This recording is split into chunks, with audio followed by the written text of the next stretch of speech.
बुलबुल गुलशन कुरान है, हम फुरकत गम से परेशान है। अस्सलामु अलैकुम वरहमतुल्लाहि वबरकातुह। नाज़रीन किराम, उम्मीद है आप बखैर आफियत से होंगे। आइए आज फिर हम एक नए सबक के साथ आपके सामने हाजिर हुए हैं। आज के सबक में हम तख्ती नंबर 17 को पढ़ेंगे, तो चलिए बिला ताख़ीर हम अपने वीडियो को शुरू कर देते हैं। बिस्मिल्लाहिर्रहमानिर्रहीम। तख्ती नंबर 17, वक्फ़ करने के क़ाइदे। हम कुरान शरीफ पढ़ते हैं तो कुरान शरीफ में हमको कहीं कहीं रुकना भी पड़ता है। तो कुछ लोग होते जहाँ तहाँ सांस तोड़ देते हैं, कुछ लोग सांस तोड़ने में गलती करते हैं। तो इन्हीं तमाम सबक को आज हम पढ़ेंगे कि कुरान शरीफ पढ़ते पढ़ते किस तरह रुकना है, किस तरह से वक्फ़ करना है और किस तरीके से आगे पढ़ना है। वक्फ़ के मायना ठहरना, यानी कुरान पाक पढ़ते पढ़ते किस तरह ठहरे। कुरान शरीफ में पढ़ रहे हैं तो किस तरीके से रुकेंगे हम बीच में, तो उसी को इस सबक में बयान किया है। ऐसे गोल निशान को आयत कहते हैं। ये आप देख रहे हैं गोल दायरा, ये गोल दायरा जो है इसको आयत कहते हैं। इस गोल निशान को आयत कहते हैं। ऐसे गोल निशान को आयत कहते हैं। ज़बर ज़ेर पेश, ऐसे गोल निशान को आयत कहते हैं, ये अलग बात है। ज़बर ज़ेर पेश, दो ज़बर और दो पेश, दो ज़बर दो ज़ेर है, ज़बर नहीं है, दो ज़ेर दो पेश पर वक्फ़ करना हो तो आखिरी हरफ पर जज़म देकर सांस तोड़ दे, इसी को वक्फ़ कहते हैं। समझ गए?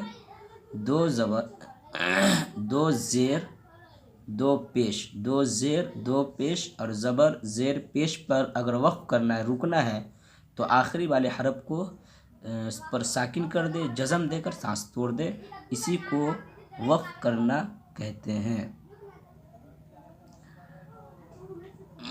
इसी को वक्फ़ कहते हैं। दो ज़बर पर, अगर दो ज़बर पर वक्फ़ करना हो तो एक ज़बर के साथ अलिफ पढ़ा जाता है, जैसे अहदन से अहदा। यहाँ पे हम देख रहे हैं दाल के ऊपर अहदन है, उसके बाद हमज़ा है, अलिफ है, तो यहाँ पर अगर हम वक्फ़ करेंगे तो ये अहदा हो जाएगा। गोल ता, ये ता देख रहे हैं आप, गोल ऐसा गोल ता होता है हा की शक्ल में, उसके ऊपर दो नुक्ता होता है। तो गोल ता पर वक्फ़ करना हो तो वो हाय साकिना बन जाती है। ये ता जो है वक्फ़ करना होगा तो ये ता हा बन जाएगी। जैसे जारियतुन है, अगर यहाँ पे हम रुकेंगे तो जारियह हो जाएगा। अऊज़ु बिल्लाहि मिनश शैतानिर रजीम। देखिए यहाँ पे मीम पे क्या है, ज़ेर है, रजीमी, लेकिन हम मीम पर रुक रहे हैं, यहाँ पे आयत कर रहे हैं, वक्फ़ कर रहे हैं, तो इस मीम को साकिन कर देंगे। जज़म वाले हरफ को साकिन कहते हैं। तो हम जब रुकेंगे तो मीम पर भी साकिन हो जाएगा, गोया के जज़म भी मीम पर आ जाएगा। अऊज़ु बिल्लाहि मिनश शैतानिर रजीम, बिस्मिल्लाहिर रहमानिर रहीम, अल्हम्दुलिल्लाहि रब्बिल आलमीन।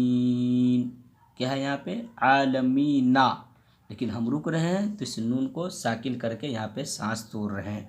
कोई आदमी पढ़ेगा अल्हम्दुलिल्लाहि रब्बिल आलमीना इय्याका नअबुदु, तो ये गलत हो जाएगा, बल्कि आलमीन कहना पड़ेगा।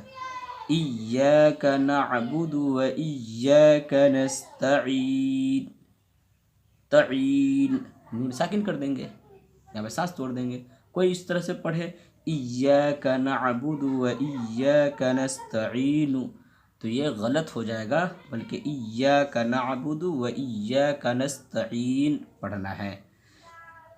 कुल हुवल्लाहु अहद, अहदुन है, लेकिन हम यहाँ पे रुकेंगे, वक्फ़ करेंगे, आयत करेंगे तो अहद हो जाएगा, ये दाल साकिन हो जाएगा। इन्ना मअल उस्रि युस्रा, देखिए यहाँ पे दो ज़बर है ना, यहाँ बोला था कि दो ज़बर पर अगर वक्फ़ करना हो तो एक ज़बर के साथ अलिफ पढ़ा जाएगा, जैसे युसरन से युसरा। फीहा ऐनुन जारियह, यहाँ पे देखिए गोलता है, गोलता है ना, ہا ہے اس کے اوپر دو نقطہ ہے تو دو نقطہ تا پر ہوتا ہے تو گولتا ہو گیا، لیکن یہاں پہ رکیں گے تو جاریہ، اصل میں جاریتن ہے لیکن رکیں گے تو جاریہ۔ تسقا من عین آنیہ، کیا ہے؟ آنیتن ہے لیکن رکیں گے تو آنیہ پڑھا جائے گا۔ لا تسمع فیہا لاغیہ، لاغیتن رکیں گے تو لاغیہ۔ تو اسی طریقے سے تمام قرآن شریف کو ہم پڑھیں گے۔ اگر آخری میں اس طریقے کا تا ہے تو زبر ہے